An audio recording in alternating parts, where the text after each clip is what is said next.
حضرت عمر بن جموح رضی اللہ تعالیٰ عنہ نے جواب دیا قبر اپنی اپنی.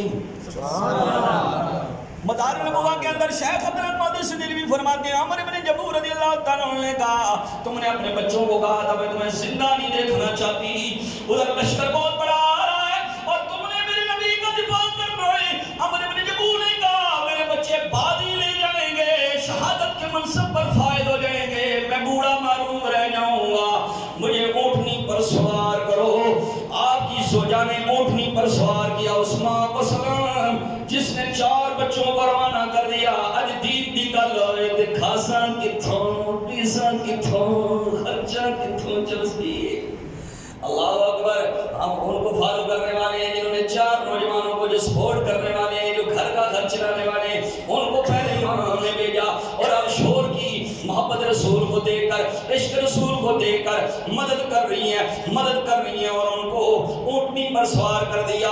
اللہ اکبر. جب اونٹنی پر حضرت عمر بن جموح رضی اللہ تعالیٰ عنہ سوار ہو گئے، آپ نے رب کی بارگاہ میں دعا مانگی مولا میری بیوی نے اپنے بچوں کو ایک جملہ کہا ہے کہ میں زندہ تمہارا منہ نہیں دیکھ سکتی اگر رسول اللہ کو تکلیف پہنچی.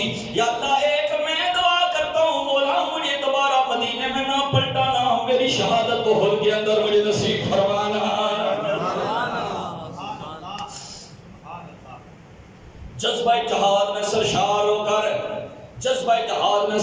ہو کر جب دونوں اللہ اکبر دونوں ایک دوسرے کو جناب والا الوداع کرتے ہیں، حضرت عمر بن جموح رضی اللہ تعالیٰ عنہ میدان جنگ میں آتے ہیں. میدان جنگ میں میرے نبی صلی اللہ علیہ وسلم کی بارگاہ میں آتے ہیں. سرکار مسکرائے فرمایا اے میرے معذور سے ابھی تو کیوں آ گیا ہو؟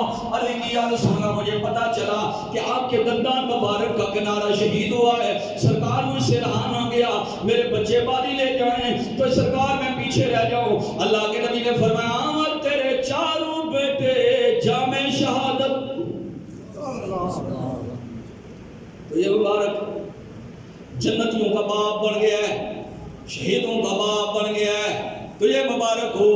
عمر بن جموح رضی اللہ تعالیٰ نے عرض کی یا رسول اللہ ہاتھ سلامت، ٹانگیں سلامت، ان کے پاؤں سلامت، میرے سرکار ان کو آپ نے جنت کی بشارت دے دی. میں معذور، ہو سکتا ہے ایک بندے کو بنا قتل پر کر پاؤں اور پہلے ہی شہید ہو جاؤں سرکار میرے لیے.